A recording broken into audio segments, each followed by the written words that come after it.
trouver des solutions malgré quelques avancées. J'en profite pour vous remercier, Monsieur le Président, d'avoir pris cette mesure applicable à partir du 1er janvier 2010 qui permet aux employeurs d'exonérer la charge patronale. Je voulais vous dire également que le Lot-et-Garonne a répondu présent au plan de solidarité que vous avez initié au mois d'octobre dernier. Je crois que nous sommes le premier département de France. Plus de 2000 agriculteurs ont répondu présent au plan. Alors, je ne sais pas s'il faut s'en réjouir, mais c'est un état, ça montre que le Lot-et-Garonne avait besoin d'un plan comme celui-là. Le Lot-et-Garonne, en quelques chiffres, c'est un département où la population active agricole est encore importante, 12% de personnes à la production, 11 millions d'heures de salariés agricoles à la production. Et c'est un département, vous l'avez vu, 70 productions, plus de 70 productions. Ça va du kiwi au chanvre, du tabac à la tomate, donc un vrai département agricole. Aujourd'hui, l'importance de la filière fruits et légumes, c'est 40% du chiffre d'affaires de la ferme Lot-et-Garonne. 850 millions d'euros de chiffre d'affaires pour la Lot-et-Garonne, 40% pour les fruits et légumes. Donc, une filière très importante. Aujourd'hui, la question, Monsieur le Président, qu'il faut se poser, c'est est-ce que la filière fruits et légumes a un avenir? Est-ce qu'elle fera partie de ces productions, de ces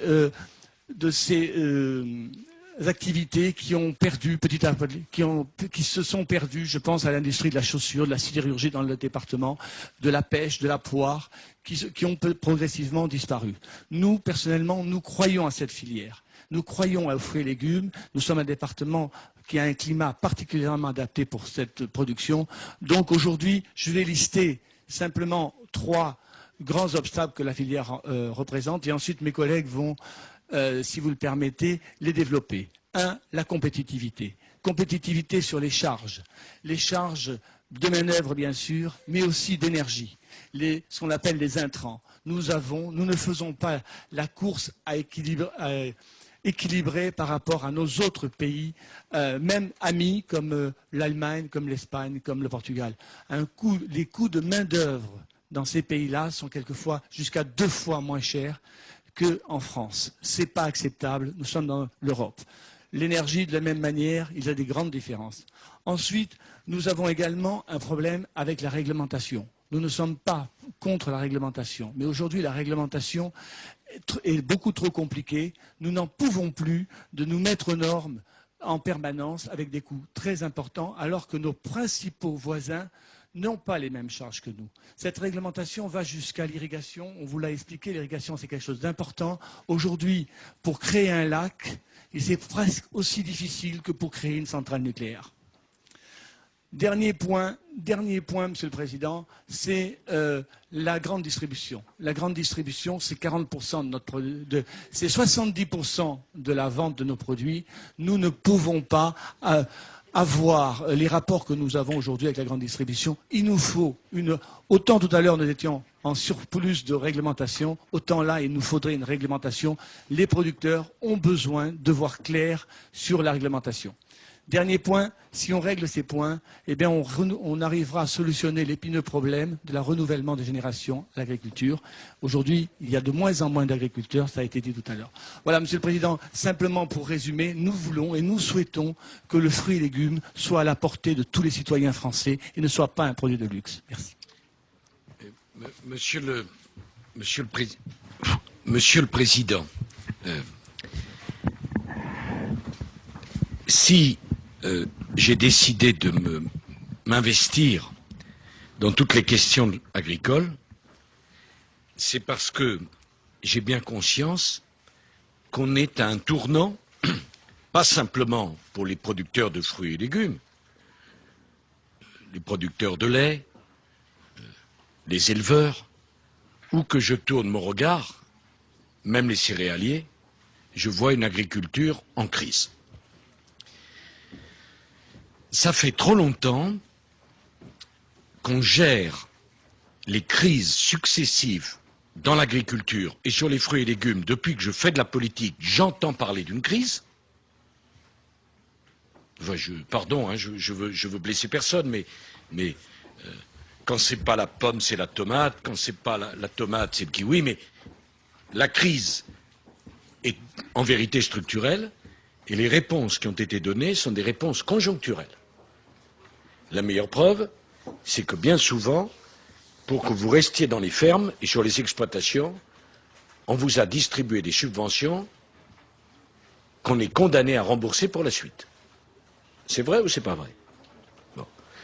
Alors j'en vois beaucoup qui disent qu'ils connaissent très bien l'agriculture, qu'ils aiment beaucoup les agriculteurs. Très bien, ben leur façon d'aimer, ça a été distribuer de l'argent que vous avez dû rembourser.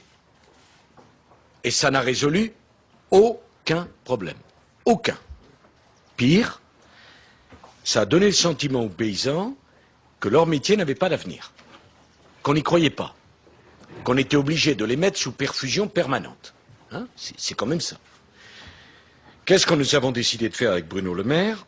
On a décidé de faire quelque chose de très difficile, d'essayer d'apporter des réponses structurelles.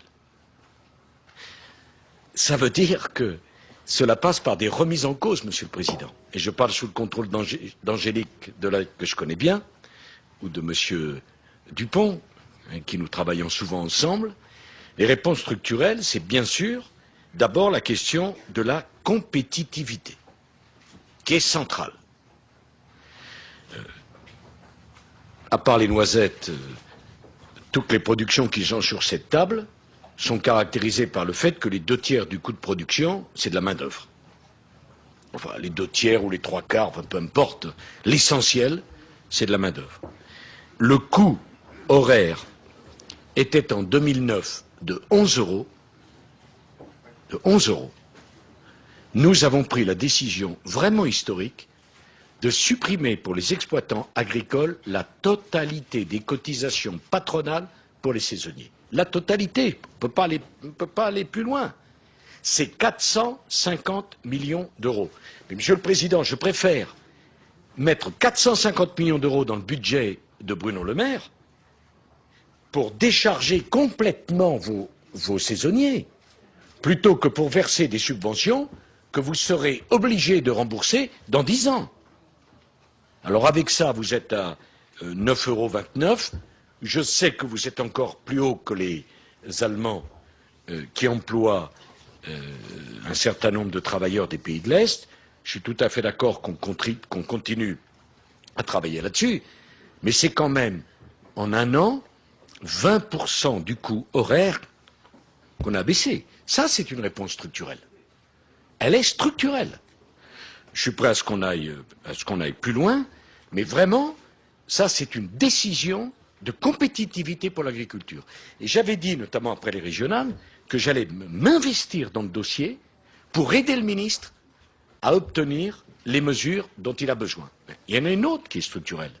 C'est que dans la loi qu'il est en train de faire voter, enfin je ne sais pas où tu en es, mais c'est au début de l'examen. Ça s'appelle compétitivité de l'agriculture. Voilà. Le titre 2 de la loi de Bruno Le Maire, c'est compétitivité de l'agriculture. Quand je vois les fraises cette année, pour des raisons climatiques, Espagne et Maroc, et parce que vous avez travaillé ici dans ce département, la qualité, les cours sont plutôt bons, mais vous allez avoir la possibilité maintenant, lorsque vous faites une bonne année, vous pourrez lisser le paiement de vos cotisations, notamment les cotisations MSA, sur les mauvaises années. Je veux dire par là que vous allez pouvoir les étaler. Il n'y a pas un chef d'entreprise qui a le droit de faire ça. C'est vraiment, Monsieur le Président, une décision historique. Hein, parce que y a un cours de la fraise qui est bon aujourd'hui. Comme on paye les cotisations avec un décalage d'1 an. Si le cours de la fraise l'année prochaine est moins bon, vous allez vous trouver à payer une grosse cotisation assise sur les bons revenus de l'année N-1 ou N+1 à un moment où vous n'avez pas les ressources. Deuxième problème qui est réglé. Hein, jamais, Angélique, personne n'imaginait qu'on irait si loin. Il y avait pour la fiscalité, il y avait pour l'investissement, il y avait pour les aléas. Écoutez, c'était encadré, Monsieur le Président, de tellement de conditions hein, que ça a conduit à quoi? Un surinvestissement dans les exploitations agricoles. Alors ici, chez Monsieur Blouin, que je remercie de nous avoir accueillis, Il est tout jeune, il a 58 ans, puis on sent qu'il a un tempérament de 20 ans, donc il lui reste 1 ou 2 ans de crédit à payer, sans être indiscret. Hein. Mais il y a plein de jeunes agriculteurs qui sont endettés jusqu'au sommet de la tête, parce qu'au fond, on les a poussés. Non, mais c'est bien qu'ils investissent, mais on les a poussés à investir pour utiliser un dispositif fiscal qui était le seul moyen de lisser les cotisations. Pardon, Monsieur Dupont, de dire ça. Je sais que à la FNSEA, vous êtes attaché à ces dispositifs, nous aussi, mais il n'en reste pas moins que c'est pas vertueux. Enfin, je garde bien volontiers que le dispositif que défend le ministre de l'Agriculture là n'a rien à voir. Et je parle sous le contrôle des parlementaires qui sont ici. Entre les cotisations sociales patronales supprimées et cette mesure qui va être votée dans les semaines qui viennent, les parlementaires qui sont ici seront très vigilants. C'est 2 points extrêmement importants que nous avons bougés. Alors, il y a aussi le problème de l'énergie. Vous en avez parlé. Bon. Mais là aussi, sur la biomasse, nous avons multiplié par 2, voire par 3, selon le rendement énergétique, le tarif de rachat d'électricité produit par les unités de production, et nous avons veillé à ce que ça aille sur la petite unité, hein, c'est 1 mégawatt, ce qui n'était pas le cas. Parce que sur une exploitation agricole, hein, quand on investit dans la biomasse, bon, toutes les exploitations ne soient pas suffisamment grandes, je crois que la règle avant c'était 5 mégawatts. On l'a baissé à 1, c'est-à-dire que les agriculteurs qui produiront leur propre énergie avec biomasse, nous avons multiplié par 2, voire par 3, le prix de rachat. C'est-à-dire que vous investissez dedans, vous êtes garanti d'utiliser l'électricité, qu'on vous la rachète, donc vous amortissez. C'est un revenu pour l'exploitation. C'est du structurel. Sur le solaire, je suis prêt à en débattre avec qui veut, nous avons mis en place, parce que dans un département comme le vôtre, le soleil, hein, bon, nous avons mis en place sur le solaire le dispositif fiscal le plus incitatif du monde, hein, avec un tarif de rachat discuté avec tous les acteurs du secteur. Bon, sans compter ce que fait Bruno, il y a une trentaine de millions pour soutenir les économies d'énergie. Donc, parce qu'une exploitation, ici les fraises, vous chauffez au gaz, d'après ce que j'ai pu comprendre. Bon, ben, les fraises, on empêche le gel, mais ça chauffe moins que la tomate. La tomate, on doit être à 20 degrés, les fraises à 10 degrés, vous êtes tranquille. 10-15, bon, pardon, bon, boum, quelle erreur. Bon, pardon. Vous êtes sûr, point que c'est pas 14,5. C'est 14,5, je bats en retraite. Mais chacun sait bien que sur l'énergie, c'est le coût marginal. Hein, c'est le degré de plus ou de moins qui fait exactement la différence. Bon. Non, je dis ça, Monsieur le Président, parce que non seulement on ne laissera pas tomber l'agriculture, mais on va développer l'agriculture. Et je ne comprends pas pourquoi, sur un produit comme la fraise, en 10 ans, on a divisé par 2 ou 3 les capacités de production de la France, dans le même temps où la consommation de fraises par les Français est 5 fois la production de fraises. Donc là, qu'on ne vienne pas me dire qu'il y a une trop grande capacité. C'est pas vrai. Je ne sais pas, vous produisez quoi, 20 000 ou 25 000 46 000 tonnes, et on doit consommer 120 000. Voilà, bon. C'est-à-dire qu'on importe les 2 tiers de notre production. Alors, moi, je suis tout à fait... Je ne veux pas le protectionnisme, mais voilà un produit où on cherche la qualité, les Français aiment ce fruit qu'est la fraise, il n'y a aucune raison qu'on... Bon. Sur la réglementation, là, vous avez raison. J'ai annoncé hier un moratoire sur les normes pour les collectivités territoriales. Moratoire complet. Complet. J'ai dit au Salon de l'agriculture, ça m'a d'ailleurs été reproché par un certain nombre, dès que vous dites un truc, on est en France, hein, donc ceux qui sont contents sont d'une discrétion de violette, et ceux qui sont un peu mécontents l'expriment fortement. Bon. J'ai dit que sur nos agriculteurs, il fallait maintenant veiller à ne pas leur imposer des charges et des contraintes que les autres n'avaient pas. C'est pas possible. Je l'ai dit pour la taxe carbone, on ne fera la taxe carbone que s'il y a une taxe carbone aux frontières de l'Europe. Et pour les normes, croyez bien que je serai très vigilant. Bon, moi, je crois à la bataille environnementale parce que je pense que les agriculteurs sont les premières victimes des pesticides et de tous les produits mauvais pour la santé, puisque vous vivez sur place. Donc c'est absurde de vous opposer aux autres. Mais il faut veiller à notre compétitivité. Bon, enfin, sur la grande distribution, Angélique est témoin de ça. J'ai toujours dit aux agriculteurs, vraiment, l'idée de vous affronter avec vos clients est une idée qui était une impasse. Quand vous avez des clients, dans la grande distribution, c'est 70% de l'achat de vos produits.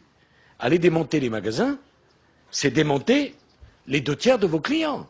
Ce n'est viable nulle part ailleurs. Alors je sais, c'est très populaire d'arriver, de taper la grande distribution et dire, mais avec ça on amène où? De la même façon, j'ai dit à la grande distribution, M. Bédier le sait très bien, que l'État doit intervenir parce qu'il y a 5 clients d'un côté et des milliers de producteurs de l'autre. Bon, dans l'agriculture, Bruno Le Maire va vous pousser à organiser les interprofessions. Je crois que c'est indispensable, et d'ailleurs je suis même prêt à ce qu'on dise qu'on ne donnera les moyens que s'il y a organisation. Bon, ceux qui ne veulent pas s'organiser, franchement, écoutez, qui se débrouillent. Il y a un moment de la complaisance, ceux qui veulent se suicider, on peut les retenir, et puis, mais il y a un moment, c'est fini. Et nous avons signé avant-hier à l'Élysée l'accord de partage des marges. Je veux de la transparence sur les prix, où passe la valeur ajoutée, comment elle se partage. Et quand un produit est en crise, c'est-à-dire clairement quand le prix de vente de ce produit est inférieur au coût de production, à ce moment-là, la grande surface doit renoncer à une partie de sa marge pour garantir un meilleur prix au producteur sans pénaliser le consommateur. S'ils ne le font pas volontairement, il y aura une taxe. Voilà. Il se trouve que spontanément, ils l'ont fait. J'ai donc demandé qu'on vote la taxe, spontanément aussi, et voilà. Mais vous savez, moi j'essaye de pousser les gens à se rassembler, pas à s'affronter. Parce qu'il y a tellement de gens qui vous poussent à vous affronter pour vous utiliser. Et ça, les paysans sont suffisamment intelligents pour comprendre que ce n'est pas la bonne formule. En tout cas, maintenant, sur les fruits et légumes, en cas de crise, c'est les grandes surfaces qui baisseront leurs marges. C'est du jamais vu, ça aussi. C'est du structurel, ça aussi. Et je vous garantis que je regarderai ça de très près. Hier, avec Bruno Le Maire, nous avons vu le commissaire à l'agriculture, un commissaire européen, et nous nous sommes battus sur quelque chose qui est, à mon avis, de bon sens. Il faut, une fois qu'on a constitué les interprofessions, autoriser les interprofessions à fixer des prix de référence. Je m'explique. On ne peut pas traiter le producteur de tomates ou de fraises ou de gariguettes comme on traite un grand groupe comme Microsoft, comme Google, comme EDF ou comme Exxon. Ça n'a pas de sens. Quand la grande distribution, quand un grand industriel, prenons Danone, achète du lait ou de la poudre de lait, il l'achète à des milliers de producteurs, qu'ils soient en coopérative ou non, donc à des centaines de coopératives. Si on interdit les producteurs de discuter d'un référentiel de prix, ça veut dire que Danone va devoir discuter avec 15 000 producteurs du prix du lait. Donc ça n'a pas de sens. Il faut accepter l'idée d'un référentiel de prix sans tomber sur la notion d'entente. Quand un agriculteur a 30 vaches pour produire du lait et qui discute avec son voisin du prix qu'il fait pour la coopérative, c'est pas de l'entente, c'est du bon sens. C'est quelque chose qu'on est en train de faire évoluer. Alors bon, ils y sont pas encore. Enfin, je vais terminer par 2 choses avant de répondre à d'autres questions. Les 3 R, hein, rabais, ristourne et remise. Interdiction. Voilà. Moi, écoutez, on en a discuté avec la grande distribution, j'ai un pu se casser, rabais ristourne, je ne dis pas que ça a plu à tout le monde, mais comme ça, il n'y aura pas de problème, parce que je vois trop comment ça se passe. Bon, la vente au déballage, il faut la favoriser, parce que c'est tout notre intérêt. S'il y a des linéaires qui sont libres, pourquoi ne pas en profiter? Et enfin, et la ministre de la Santé qui est ici, on va favoriser la consommation de fruits et légumes dans les écoles. Voilà, parce que là aussi, il y a... regardez, le déséquilibre de concurrence phénoménal entre la force des grands groupes qui ont les produits sucrés, les barres chocolatées, etc., et la capacité, même quand vous êtes organisé, hein, Monsieur Mas, les producteurs de fraises, mais enfin, par rapport à des groupes internationaux dont je ne citerai pas le nom, vous voyez le déséquilibre complet dans la force de percussion. Et c'est la légitimité de l'État d'intervenir. Je dis à Michel Diefenbacher, on est dans sa circonscription, le gouvernement a besoin du soutien des parlementaires pour mettre en place cette politique. Mais vous voyez bien que c'est une politique structurelle, parce que pour moi, l'agriculture, c'est pas simplement le terroir, c'est pas simplement l'identité de la France. L'agriculture, c'est stratégique économiquement. Vous êtes des entrepreneurs, vous n'êtes pas des cantonniers. Et c'est aussi important d'investir dans l'agriculture que d'investir dans le spatial, que d'investir dans le nucléaire, que d'investir dans l'aéronautique. C'est stratégique. Et c'est stratégique pour l'Europe comme pour la France. Bon. Et vraiment, j'ai décidé sur le long terme de m'y investir aux côtés de Bruno Le Maire, qui fait vraiment un bon travail, qui se bat et qui s'est mis dans tous ces dossiers avec beaucoup de compétences, parce que nous sommes à un tournant. Voilà. Et c'est le message que je veux vous transmettre. On sera avec vous. Hein, en prenant des décisions. Je l'ai dit d'ailleurs aux pêcheurs. À quoi ça sert d'avoir toutes ces façades maritimes et la réforme des ports qu'on a fait si on perd les pêcheurs, c'est la même chose. Et dans quelques instants, je déjeunerai avec Roselyne, avec les médecins. Mais vous savez que c'est la même problématique. Des professions qui se disent les contraintes sont telles qu'elles vont disparaître, que les jeunes n'ont plus envie d'y aller.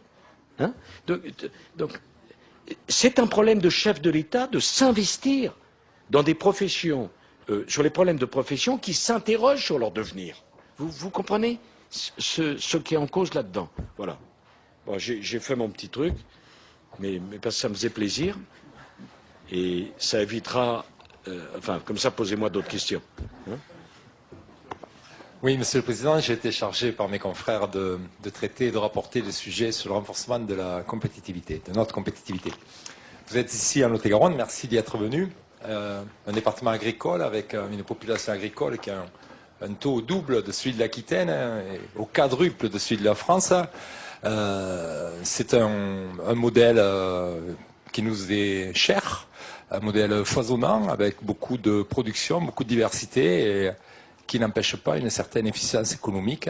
Et là va être la teneur de mon discours. Vous avez en face de vous des entrepreneurs que nous voulons libres de leurs choix et comptables de leurs engagements. Des entreprises employeuses qui développent de plus en plus de technologies, qui ont besoin de technicité, qui ont besoin de capitaux et qui développent pour la plupart d'entre nous des chiffres d'affaires de 1 et jusqu'à plusieurs millions d'euros. Ce n'est pas en contradiction avec d'autres types d'agriculture, mais il y a aussi effectivement cette agriculture. Nous sommes une population travailleuse relativement efficace. Nous sommes aussi des entrepreneurs qui souffrons parfois ou qui doutons surtout. Et je vais vous faire part de nos doutes et nous comptons sur vous à ce titre-là. Il y a dans ce département, comme dans d'autres de France aussi, énormément de diversité. 70 productions dans ce seul département, avec 70 problématiques, 70 marchés, 70 manières de faire. Et il va de soi qu'une même réponse nationale ne correspond pas à tous les cas de figure. Il va de soi. Même si certains sujets sont transversaux, vous avez abordé celui de la main-d'œuvre, et je crois que nous sommes conscients et nous sommes reconnaissants de l'effort qui est fait par l'État, qui est un effort sensible dans ce sens-là. Au fil des dernières années, vous avez cité l'exemple de la fraise, notre activité s'est érodée et nous avons été chassés peu à peu du cœur de marché. Vous êtes ici sur une exploitation productrice de fraises, mais c'est une niche de la fraise, une niche qualitative. Voilà. Quand la production française était de 80 000 tonnes il y a quelques années, la consommation était de 80. Désormais, la consommation est de 120 et notre production de 40. Voilà. Et en 1985, nous exportions 15 000 tonnes de fraises en Allemagne. Nous importons désormais 15 000 tonnes de fraises d'Allemagne. Je ne parle pas d'un pays éminemment sous-développé en parlant de l'Allemagne. Il va de soi. Le déclin n'est pas notre projet, ne peut pas être notre projet. Et le déclin n'est pas un projet. Nous ne pouvons plus régresser, nous ne devons plus régresser, sinon tous les services associés à la production qui nous sont absolument nécessaires disparaîtront, ou déjà, certains de nos coûts sont un petit peu trop élevés par problème d'échelle. C'est embêtant. Je suis à la tête d'un groupe qui a comme ambition affichée de refuser ce déclin.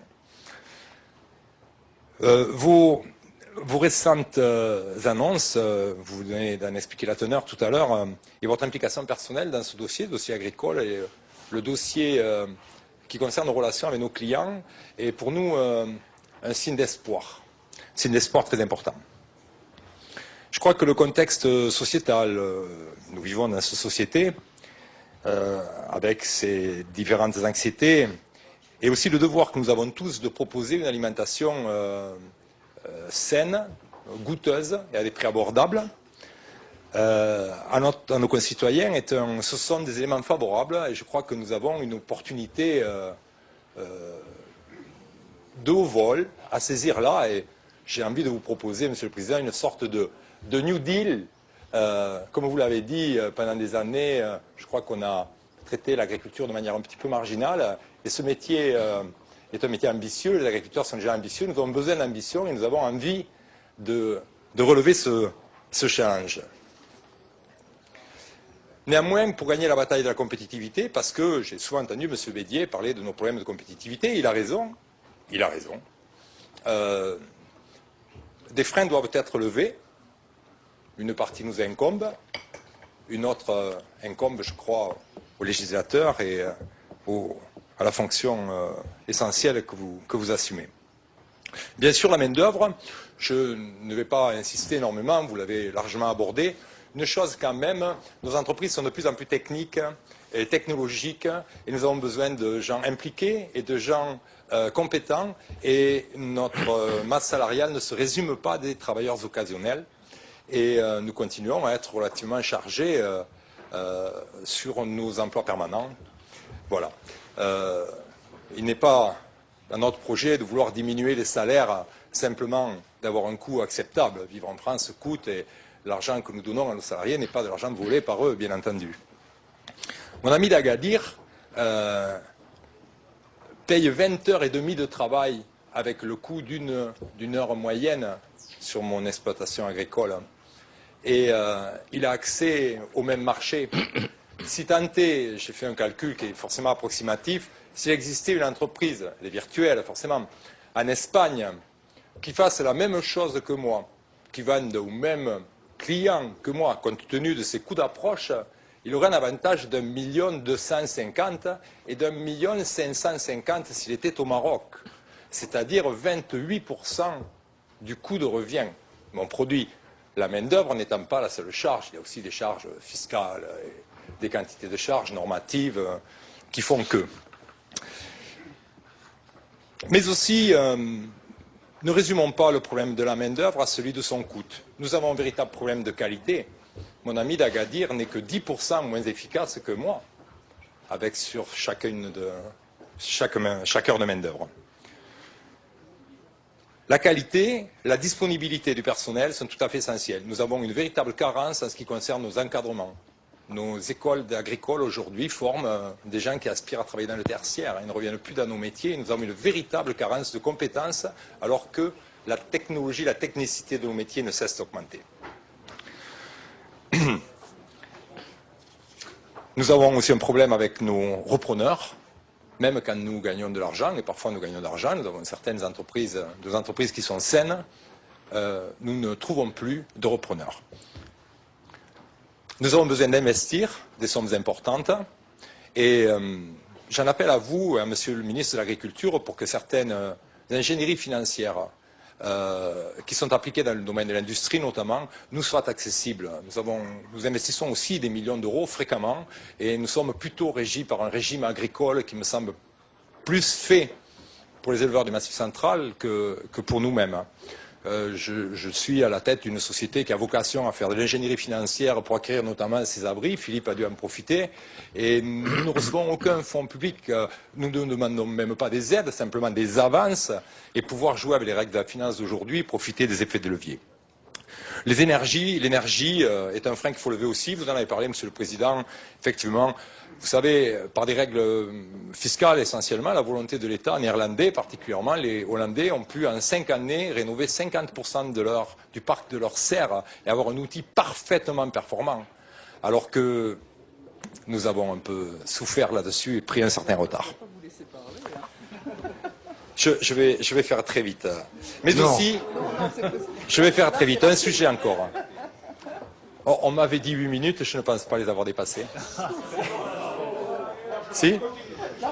Un sujet, celui-là est immatériel et j'en termine là. Nous sommes un peuple à part. Nous, quand nous investissons, nous ne réagissons pas forcément et dans le court terme. Ce n'est pas toujours la cupidité qui nous anime, et rarement la cupidité qui nous anime. Nous avons besoin, Monsieur le Président, de lisibilité, de confiance et surtout nous avons besoin de concorde. La situation qui nous oppose sans arrêt à la société est pour nous intenable. Intenable. Tout le monde se détourne, nous sommes quasiment des pestiférés. Et j'en appelle à vous, chef de l'État, guide suprême et garant de la concorde, pour que nous puissions vivre dans une relation restaurée avec nos concitoyens. Les agriculteurs sont les boucs émissaires de tout un tas de courants scientophobes et technophobes. Et nous ne pouvons pas assumer cette position sereinement. Nous le vivons très mal et nous perdons notre âme. Je vous remercie. Merci. Mais deux, trois remarques. D'abord sur mon implication personnelle. Je sais bien, si je m'implique trop, on me dit c'est l'omniprésident. Si je m'implique moins, on me dit il nous aime pas. Voilà. Je pense que l'agriculture a besoin que le chef de l'État s'y implique parce que le dossier agricole, c'est européen, international, structurel en France. Il faut soutenir le ministre de l'Agriculture. Donc, je m'investirai sur le long terme s'agissant des intérêts de l'agriculture française en particulier et européenne en général. Vous avez dit, on a souvent traité l'agriculture de façon marginale. Je vais vous répondre franchement. On a souvent traité l'agriculture de façon folklorique. Voilà, c'est ce que je pense. Et il n'y a pas que la faute de ceux qui ont fait ça. Il y a aussi la faute du milieu. Hein ? On était très contents, on allait dans une ferme, on flattait la vache, on passait des heures au salon, on goûte de tout, on s'en va, on vous aime, au revoir et merci. Moi, je pense que les problèmes sont devenus si complexes, non, que la compréhension des problèmes de l'agriculture nécessite un investissement personnel immense, beaucoup plus technique qu'on ne l'imagine, ne peut pas se résoudre au seul niveau national. Et je pense qu'on les résout autour d'une table, en parlant des questions, en revenant sans cesse pour essayer de comprendre et de trouver des voies de passage, en amenant à la table l'ensemble des partenaires de l'agriculture, plutôt simplement qu'en faisant des visites dans les fermes. Non mais, ça fait quatre fois depuis 3 mois, et j'en suis très heureux, mais ce qui est important pour moi, c'est ce que vous me dites. C'est les besoins qui sont les vôtres. Après, sur la proximité, vous savez, vous êtes des gens qui disent quoi? On aime notre travail, on a une passion pour le travail, on veut vivre de notre travail. C'est quelque chose que je peux comprendre. Il n'y a pas besoin d'avoir été élevé dans une ferme pour comprendre ça. Ça n'a pas de sens. Les valeurs de la ruralité, on parle. Non, dans l'agriculture, la première valeur, c'est le travail. L'amour du travail. Et la volonté d'être rémunéré pour un travail. Il faut arrêter de dire que c'est quelque chose de la ruralité. C'est simplement quelque chose de l'entreprise. Vous êtes des entrepreneurs. Et vous ressemblez à ce titre-là à beaucoup de chefs d'entreprise, de PME, qui adorent leur métier, qui se battent tous les jours pour sortir. Les charges, vous me dites. Vous avez vu avec quel acharnement et parfois quelle solitude je refuse les augmentations d'impôts. Ah ben, vous voyez ce qui se passe. Dès qu'il y a un problème, on me dit qu'il faut augmenter les impôts. Dès qu'il y a un problème. C'est une frénésie. Depuis le temps qu'on le fait, on a réussi. On a pratiquement les impôts les plus élevés d'Europe, même si nous avons baissé. Moi, je pense, et je me battrai sur cette politique, qu'il faut réduire le montant des dépenses publiques, qu'il faut réduire les postes de fonctionnaires. Nous en avons embauché 1 million de plus entre 1992 et 2007. Depuis que je suis président, on a supprimé 100 000 postes. Si on ne veut pas que les charges augmentent, si on veut pouvoir les diminuer, il faut avoir le courage de remettre en cause des dépenses. Et pas simplement, dès qu'il y a quelque chose, dire il n'y a qu'à augmenter les impôts. Hein? Et la question du travail, elle est centrale pour moi. Elle est absolument centrale. La question du travail, de la durée du travail, est centrale si on veut préserver notre compétitivité et notre pouvoir d'achat. Bon. Je pense aussi que les agriculteurs français doivent systématiquement investir dans la qualité, parce que si on veut concurrencer les Espagnols, les Marocains ou d'autres productions, on pourra les concurrencer en faisant des produits de qualité. Hein?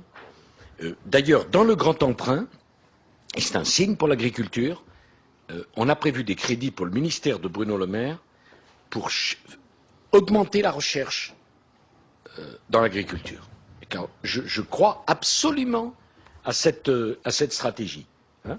Et on a pris une participation dans Imagrin, on va investir dans, c'est absolument central. Enfin, sur les repreneurs, d'abord, pour reprendre une exploitation, il faut avoir la passion. On n'oblige pas son fils à reprendre l'exploitation s'il ne veut pas, et ça, c'est incontournable. Mais quand même, on vous a bien aidé en supprimant les droits de succession. Excusez-moi, on m'en parle jamais. On m'en parle jamais. Mais qui étaient les premières victimes des droits de succession?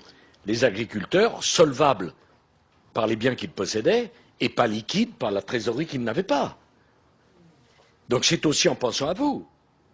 Il y a 95% des Français qui ne payent plus de droits de succession, comme je l'avais promis lors de ma campagne.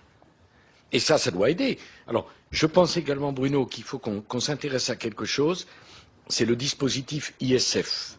Je ne suis pas persuadé que vous, les agriculteurs, vous bénéficiez de ce dispositif. Vous savez, l'ISF, c'est que nous avons autorisé les gens qui paient l'ISF, et dans ce département il doit y en avoir, à défiscaliser jusqu'à 50 000 euros.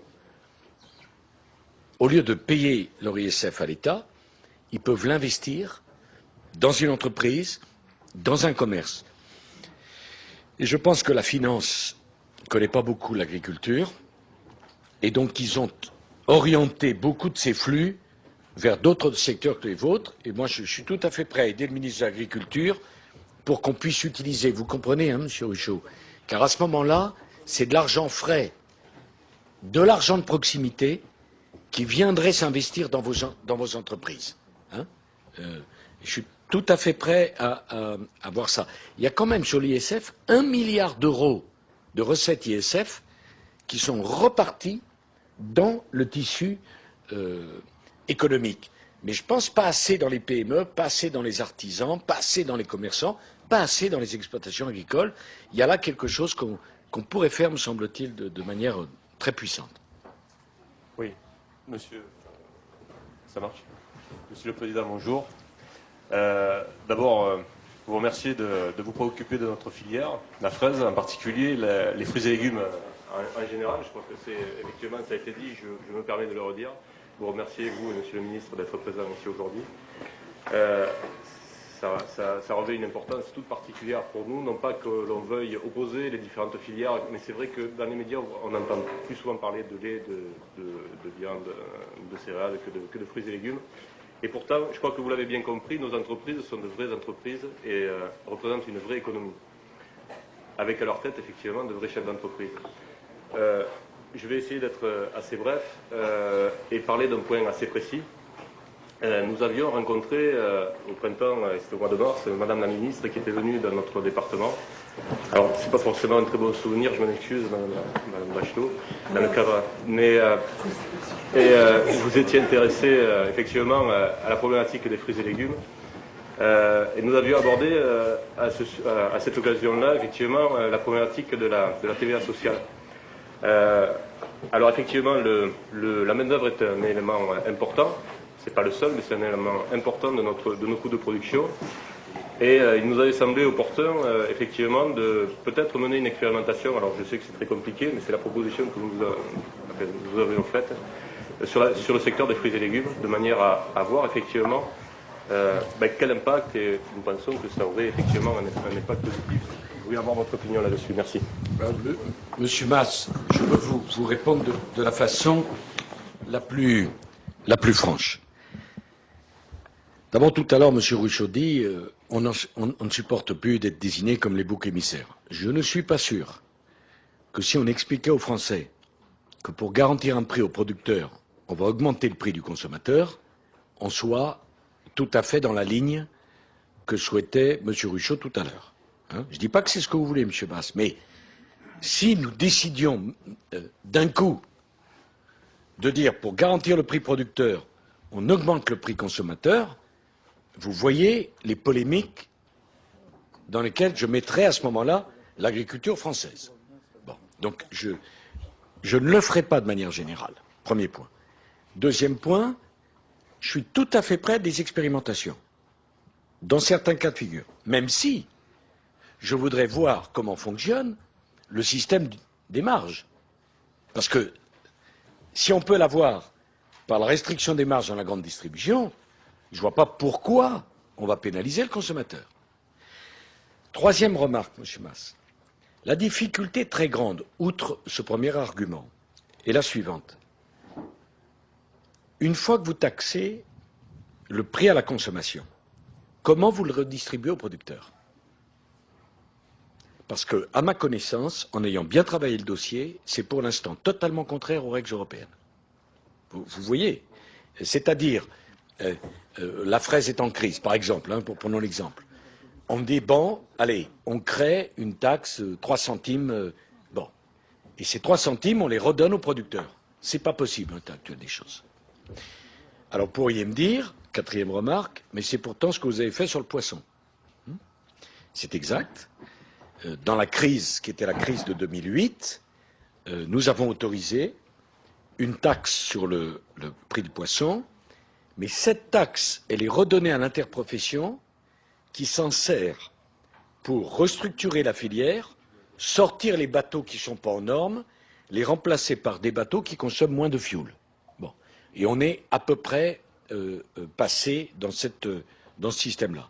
Donc, j'ai dit à Bruno Le Maire déjà, moi je suis d'accord pour une expérimentation. Je vous recommande de ne pas l'appeler TVA sociale parce que le mot déjà, vous vous retrouvez sur le bûcher avant d'avoir commencé. Hein, bon. Deuxièmement, j'aimerais avant qu'on fasse l'expérimentation qu'on regarde comment marche notre système de modération des marges. Et troisièmement, nous ne serons d'accord, Monsieur Mas, que si c'est sur 1, 2 ou 3 produits. Et quatrièmement, on sera d'accord que si on a la validation européenne, parce que moi je n'irai plus, enfin moi j'ai jamais été, mais je n'accepterai plus un système où on ment aux gens en leur donnant un chèque que 10 ans après ils doivent rembourser. Ça, non. Hein, ça, non. Et je crois que vous en avez assez souffert les uns les autres. J'ai vu avec Bruno les organisations de pêcheurs, on a un problème avec ça. Ne revenons pas sur la question de la FNSEA et tout ça. Donc, franchement, ceux qui ont fait ça étaient parfaitement irresponsables. Voilà. Non, je crois que vous avez bien compris, Monsieur le Président. Simplement, nous sommes attachés à notre système social aussi bien que la société civile. On est bien d'accord là-dessus. Ce n'est pas une remise en question de cela. C'est simplement de nous mettre peut-être un peu plus à parité par rapport à des produits intra-européens ou extra-européens, effectivement, qui participent à l'effort du financement de notre système social. Et que seuls les produits français enfin que le travail des produits français ne participent pas seuls à ce financement. Mais c'est bien pour ça, Monsieur Mas, que nous demandons la préférence communautaire. Prenons d'autres exemples. À quoi ça sert d'imposer aux éleveurs français le bien-être animal? Je suis pour. D'imposer la traçabilité? Je suis pour. Et de faire venir en Europe des viandes de régions du monde, Australie, Nouvelle-Zélande, où la traçabilité, ils ne savent même pas ce que c'est. Ou du Mercosur. Pareil. Bon, ça n'a pas de sens. Et c'est bien, Monsieur Mas, ce que nous avons décidé de faire sur la taxe carbone. En exigeant une taxe carbone aux frontières de l'Europe. Donc voilà, on travaille sur ces questions. Hein, vous avez bien compris notre stratégie. On analyse les résultats du partage des marges, de la réduction des marges. On discute de la compétitivité intra-européenne. Et éventuellement, on peut expérimenter et en même temps, on hausse la qualité de notre production et on améliore sa compétitivité par des règles structurelles. Voilà, très exact. Enfin, pardon. Je voudrais dire aussi la contractualisation, hein, parce que sans contractualisation, il n'y a pas de visibilité. Ruchot tout à l'heure disait il faut de la visibilité. Je crois aussi à l'assurantiel dans un métier tellement soumis aux aléas. C'est pas possible qu'on soit à ce point insuffisant en matière assurantielle, contractualisation, assurantielle, compétitivité, observatoire des prix, transparence des prix, partage de la valeur ajoutée, accord avec... Voilà, c'est ça la politique qu'on mène. Monsieur le Président, bonjour. Madame la Ministre, Messieurs les Ministres, Messieurs les élus. Je voudrais évoquer deux sujets qui nous sont sensibles, même si vous avez effleuré au moins un d'entre eux. C'est l'eau et les produits phytosanitaires que j'appelle produits de santé végétale. Ça, je pense que ça va beaucoup mieux avec la manière avec laquelle nous les utilisons. Monsieur le Président, notre métier est passionnant. Il est passionnant car nous travaillons avec du vivant. Et du vivant, mais hélas, nous avons aussi des aléas qui parfois, nous déchirent dans notre travail. Dans cette région de production de fruits et légumes de qualité, pour arriver à avoir un fruit ou un légume de qualité, et je ne parle pas du reste, il nous faut pouvoir amener le fruit ou le légume à maturité sans des stress hydriques, des stress maladifs ou carentiels. Alors vous comprendrez aisément, Monsieur le Président, le Lot-et-Garonne, 260 000 hectares de SAU, 63 000 irrigués. Nous avons un stockage de 110 millions de mètres cubes d'eau, stockés en retenue collinaire ou lac, comme vous voulez, qui récupèrent l'eau de pluie l'hiver. Quelques-uns sont en prise directe par rapport à certains cours d'eau, avec autorisation bien sûr. Et pour exister demain, il est indispensable de nous assurer l'accès à l'eau. La qualité sanitaire et gustative des fruits et légumes passe par là.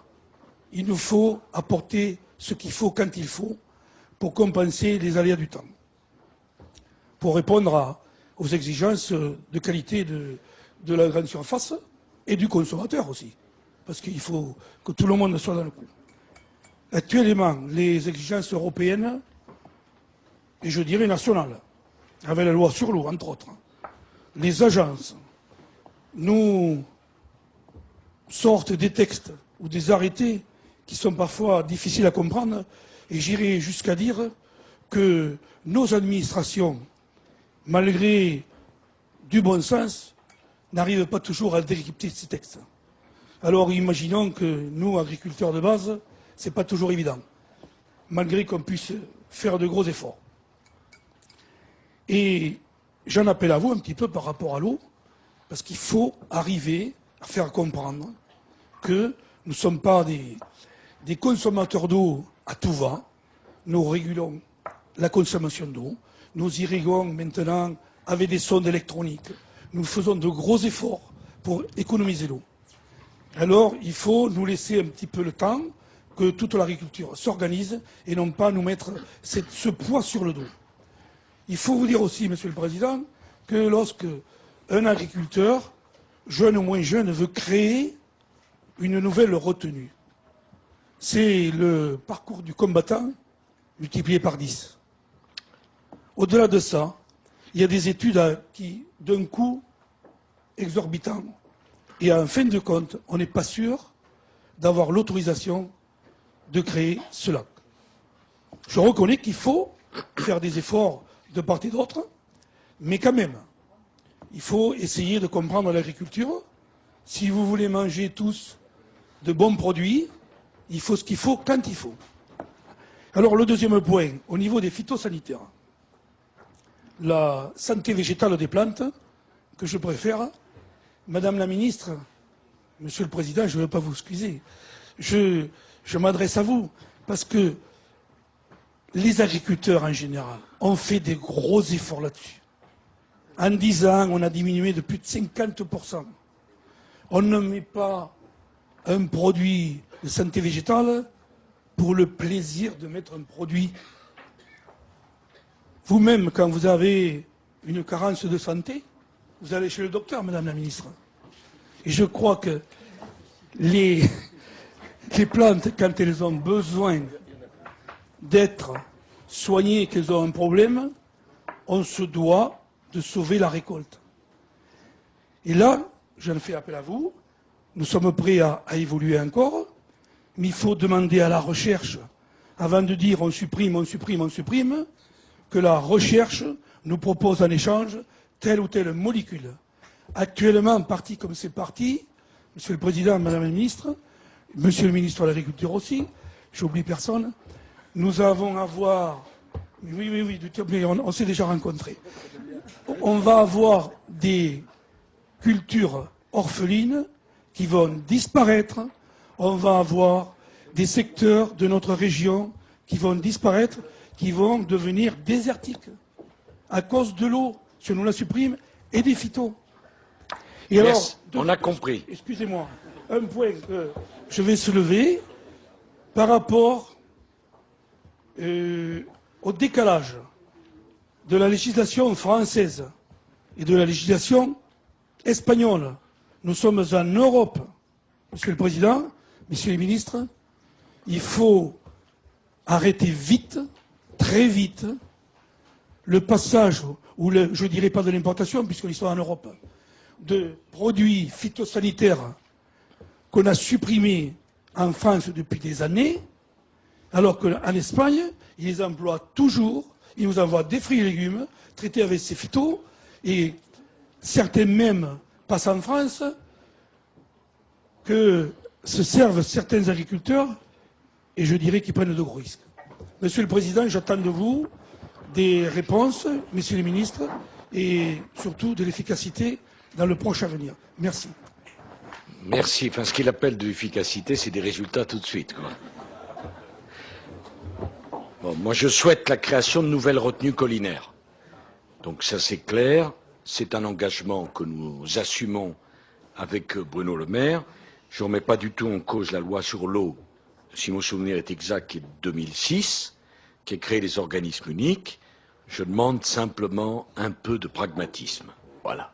Le pragmatisme, ça ne fait pas de mal en France. Il y a de la diversité et on ne peut pas traiter tous les départements de la même façon. J'ajoute que l'eau d'irrigation, elle retourne à la nature. Hein, franchement, on est quasiment en circuit fermé. On ne le fait pas.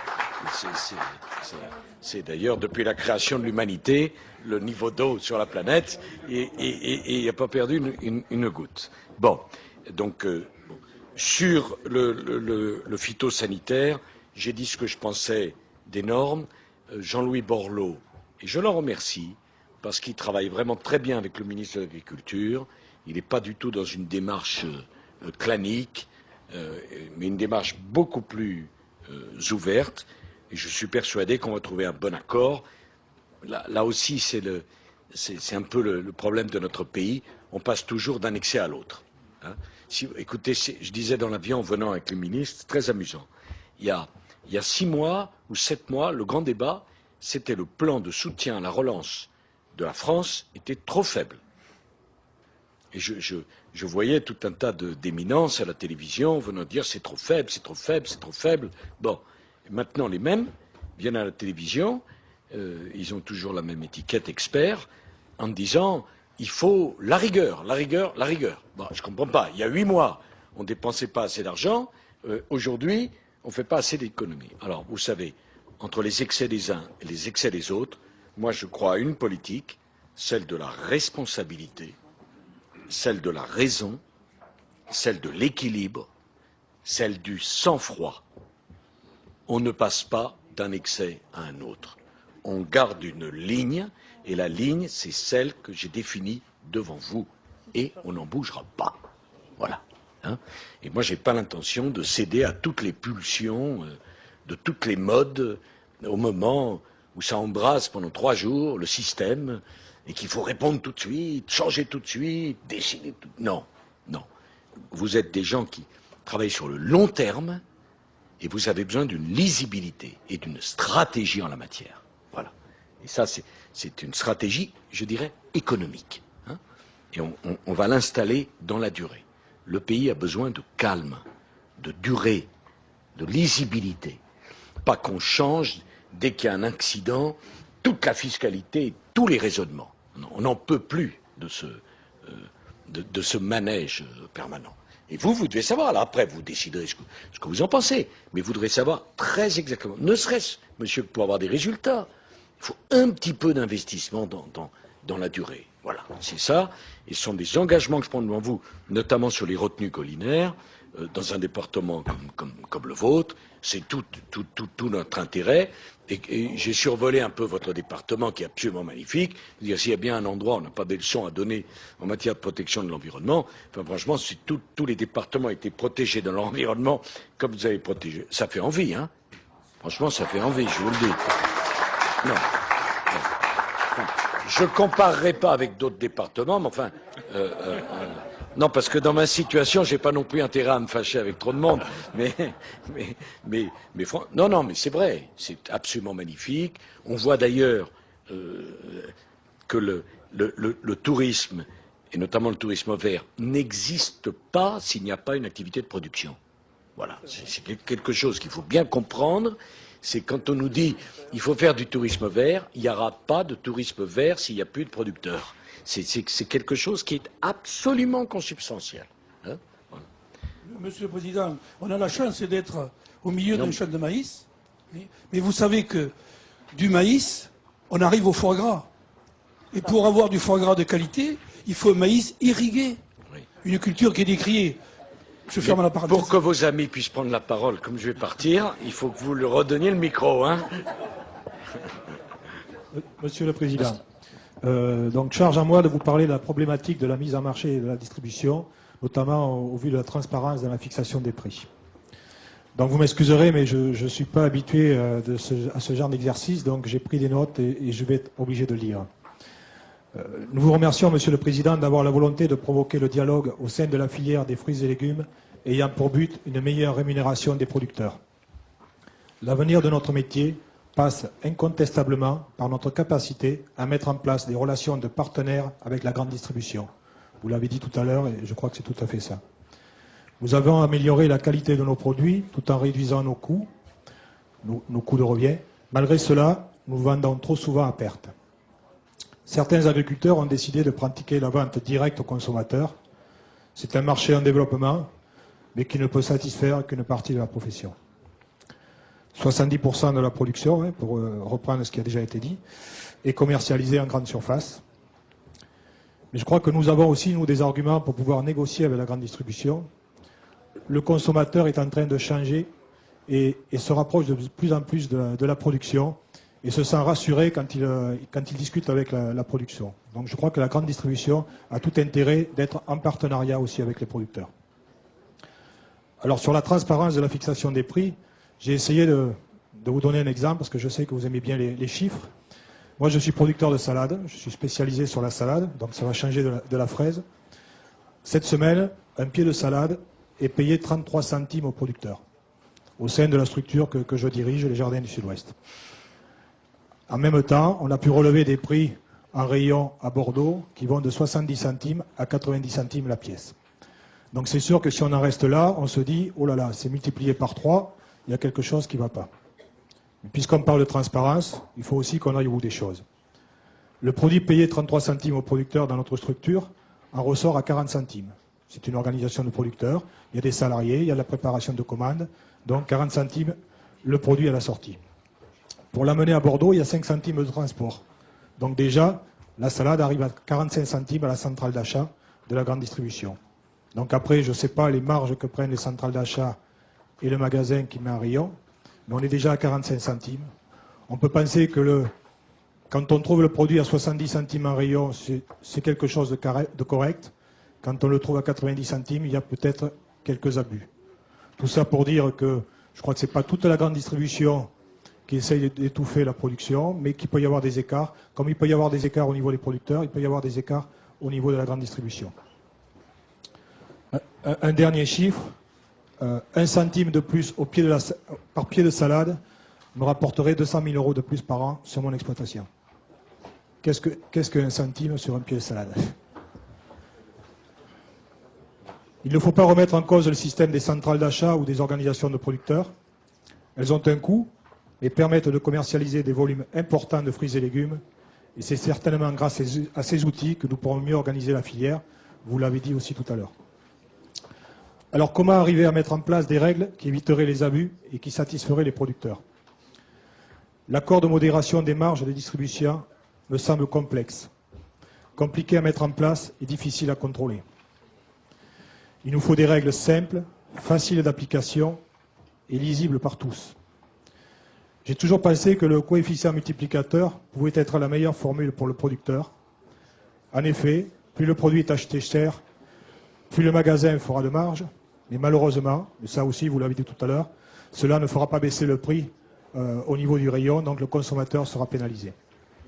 C'est d'ailleurs peut-être pour cela que depuis la publication du décret en 2005, et malgré les nombreuses crises, il n'a jamais pu être appliqué. Le développement de la contractualisation peut paraître une piste intéressante, à condition que les règles en soient bien définies. Il ne doit pas s'agir d'appels d'offres visant à tirer les prix vers le bas. Nous connaissons tous nos prix de revient, mais ils sont souvent différents par rapport à nos entreprises, par rapport aux sites d'exploitation et par rapport aux méthodes culturelles. On ne produit pas la salade au même prix dans le sud-ouest que dans le sud-est.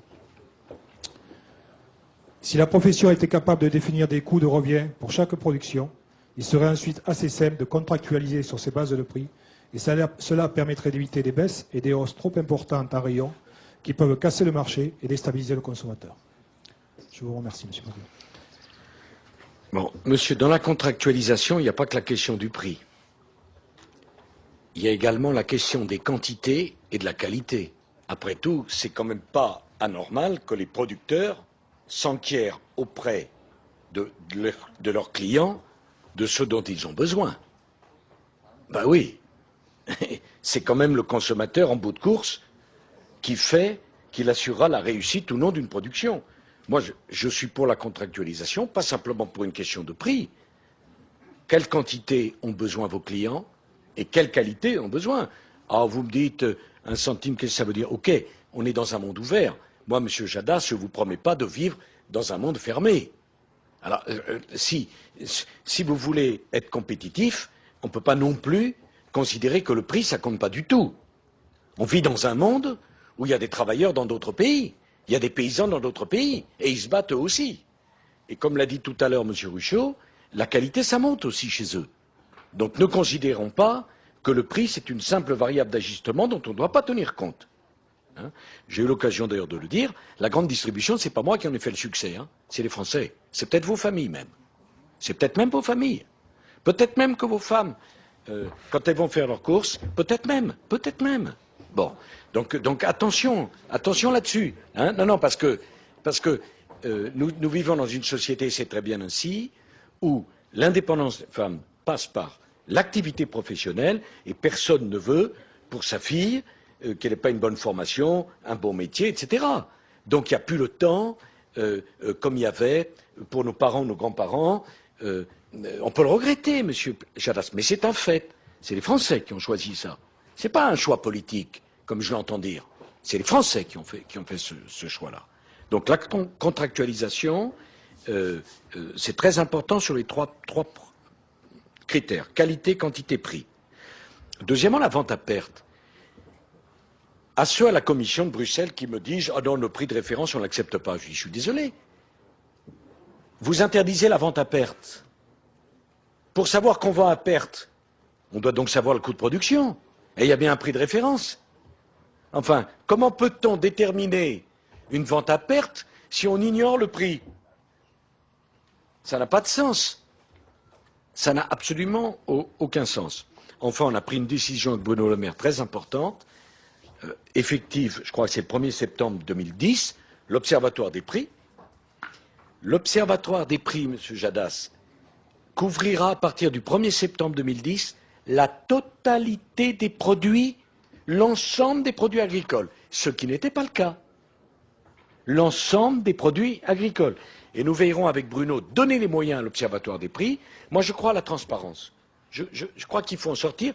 Alors, transparence sur les prix, transparence sur le partage de la valeur, parce que vous avez très bien décrit entre le producteur, le déplacement à Bordeaux, les centrales d'achat, la grande distribution. Il n'y a rien à cacher. Mais quand on aura les éléments, on verra alors autre chose s'il n'y a pas besoin de moderniser dans notre pays la filière. Hein? Peut-être qu'il y a un problème d'intermédiaire aussi. Hein? Peut-être. Et que ça aussi, il faudra se pencher là-dessus. Hein? Parce que quitte à ouvrir les dossiers, il faut les ouvrir bien complètement, les dossiers. Hein? Il y a une gare de départ, l'agriculteur, il y a une gare d'arrivée, le consommateur, et puis entre, il y a différentes étapes. Moi, je voudrais savoir qui monte dans le train et combien il paye son billet. Voilà. Et ça, l'Observatoire des prix le dira. Et M. Jadas, ça ne s'est jamais fait. Et pour moi, c'est structurel, ça. Parce que ça ne coûte pas un centime, ça, de faire ça. Et au moins, on pourra se retrouver, vous pouvez vous retrouver autour du ministre de l'Agriculture pour faire chaque année le point en disant, ben voilà ce qui s'est passé, produit par produit. C'est la première fois que ça se passe comme ça. Hein, parce qu'il y a beaucoup de gens qui ont intérêt à monter les uns contre les autres, à prendre un exemple comme cela, et puis à ne pas voir l'ensemble des produits de la filière.